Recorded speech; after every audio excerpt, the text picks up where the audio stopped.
क्या आपने देखा है एक ऐसा महल जिसकी सभी दीवारें और छत पे आईने लगे हों? रोशनी जिस महल का पर्याय बन गया हो, जिसके बहुरंगी शीशों से इतिहास के कई रंगों की कहानियां झांक रही हो। गीत संगीत की धुन यहाँ छेड़ी जाती, पर उसके सुर देश विदेश में गूंजते हो। विख्यात नृत्यांगना मस्तानी बाई ने जिस महल में अपने नृत्य से 4 चांद लगा दिए हो, मैं दिखाती हूँ आपको वो महल, मेरे पूज का आईना महल। The world is small and the life is smaller than the world. So इस छोटी सी लाइफ में हो सके उतने प्लेस देख लेने चाहिए। नमस्कार, मैं सोनिया, स्वागत है आपका मेरे चैनल रियोनास किंगडम में। भूज व्लॉग की सीरीज में आज हम देखने जा रहे हैं आईना महल।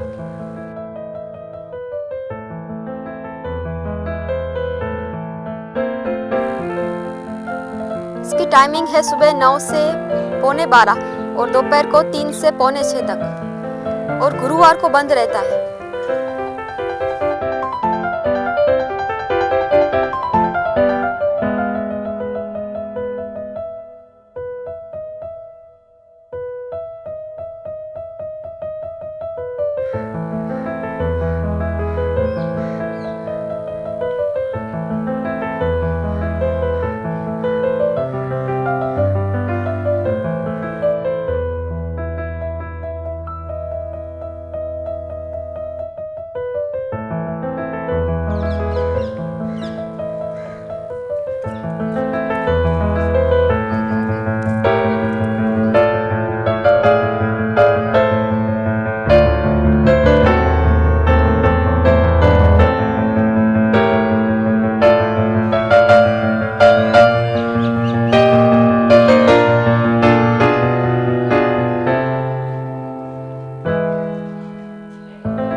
जैसे भुज को कहा जाता है हार्ट ऑफ कच्छ, वैसे ही आईना महल और प्राग महल को कहा जाता है हार्ट ऑफ भुज। आईना महल और प्राग महल भुज के एक लैंडमार्क है, जिससे भुज की पहचान है।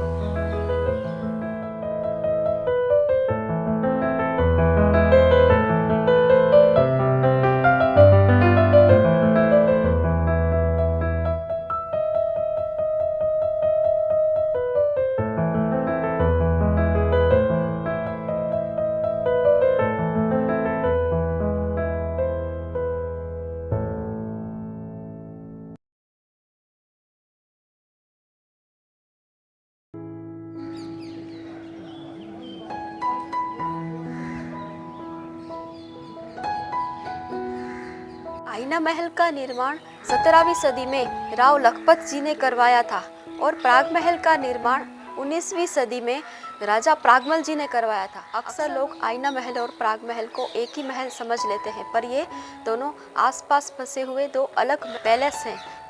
आईना महल का निर्माण पहले हुआ था और प्राग महल का निर्माण उसके बाद हुआ था। भारतीय स्थापत्य कला की पारंपरिक शैली से बनी और कच्छी लहजे में सजी गृह निर्माण की कला का सीमा चिन्ह है ये आईना महल। कच्छ के इतिहास की कला का दर्पण है ये आईना महल।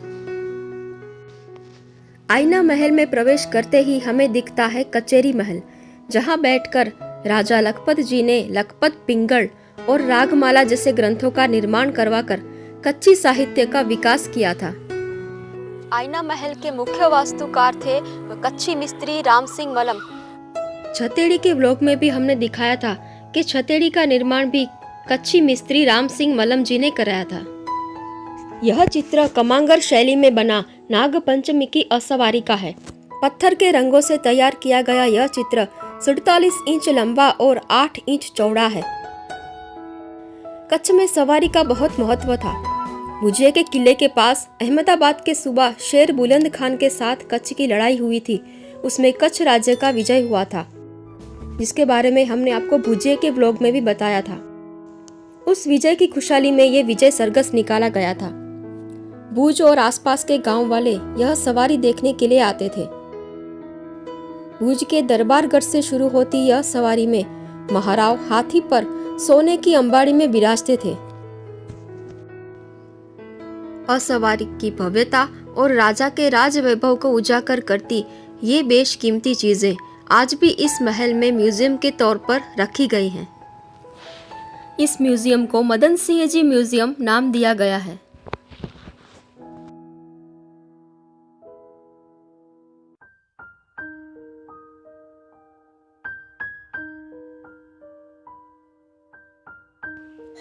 ये पुराने समय का ग्रामोफोन है जिसको फोनोग्राफ कहते थे। इसमें हाथ से चाबी लगाकर म्यूजिक प्ले किया जाता था।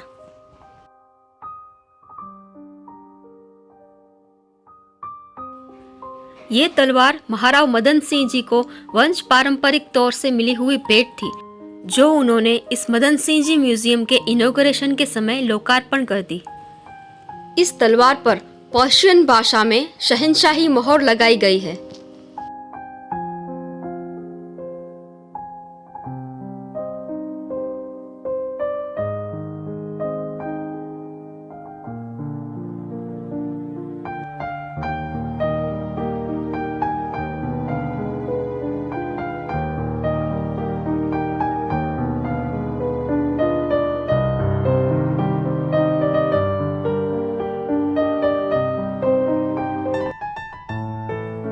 अब जो अगला कक्ष देखने जा रहे हैं हम, उसका नाम है फुंवारा महल, जो 1740 में महाराव श्री लखपत जी ने रामसंग मालम जी के पास से बनवाया था।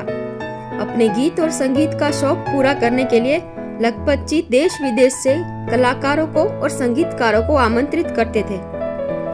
एक द्वीप जैसे बनाए हुए इस कक्ष में बीच में जो मंच है, उस पे मार्बल का बना हुआ एक सिंहासन है, जहाँ राजा बैठते थे, नीचे संगीतकार बैठते थे।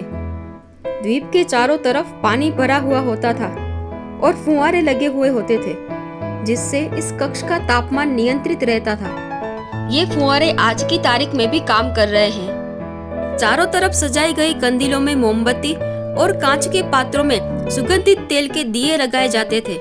ये गद्दे और तकिए भी जरी वर्क से बने हैं।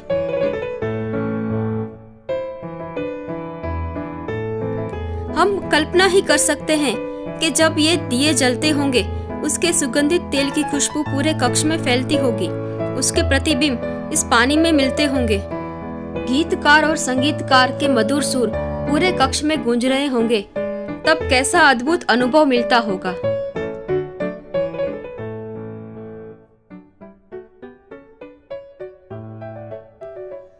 ये जो कक्ष देख रहे हैं हम, यहाँ पे नृत्य के कार्यक्रम हुआ करते थे।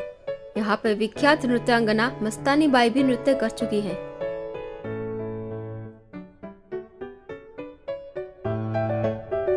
इस महल की सभी दीवारों, छत और पिलर्स पे भी आईने लगे हुए हैं, इसीलिए इस महल का नाम आईना महल रखा गया था।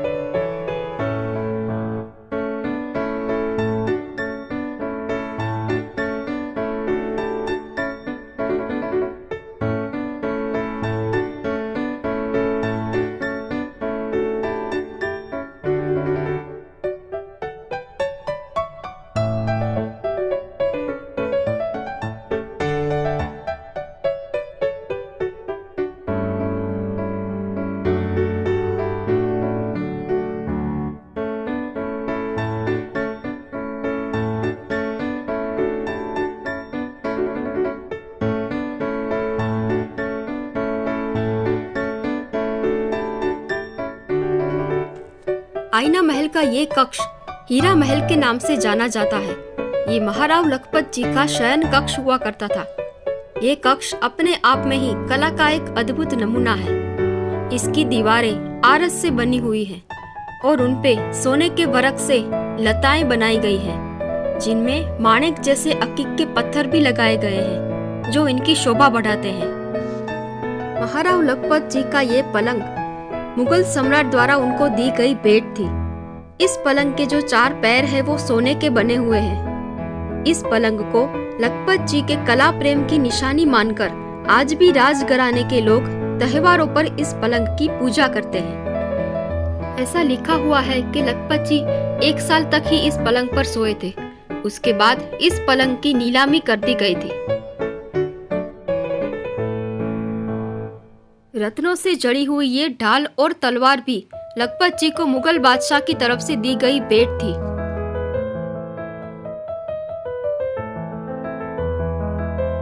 ये खास डिजाइन से बनाई हुई चप्पल है।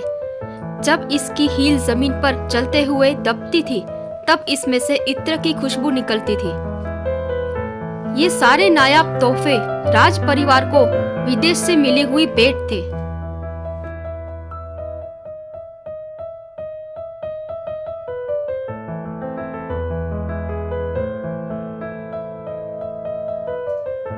कच्ची मीनाकारी के प्रतीक ये चांदी के पेड़ हैं। इस रूम में वेंटिलेशन के लिए छोटी खिड़कियां बनाई गई थी।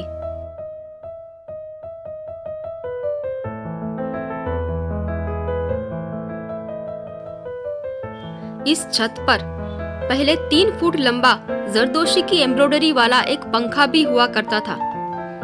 इस रूम का इंटीरियर ही ऐसे बनाया गया था कि उसमें एक छोटी सी लाइट जलाने पर भी पूरे रूम में उजाला फैल जाता था।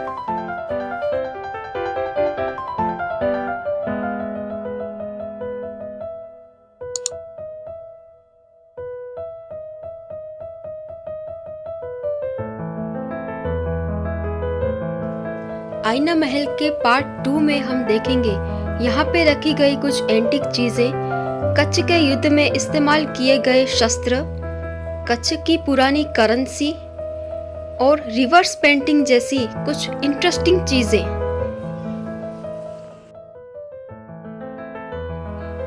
तो कैसा लगा आपको प्राग महल और आईना महल का व्लॉग? मुझे नीचे कमेंट बॉक्स में ज़रूर लिख कर बताइएगा। भूज के और यूनाइटेड किंगडम के दूसरे व्लॉग्स देखने के लिए सब्सक्राइब करें मेरे चैनल रियोनास किंगडम। और अगर आप शॉर्ट मूवीज़ देखना पसंद करते हैं तो देखिए मेरी चैनल आई एम रियोना, जहाँ पे मैंने कुछ शॉर्ट मूवीज़ बनाई हैं। तो मिलते हैं अगले वीडियो में, तब तक के लिए जय हिंद, जय श्री राम।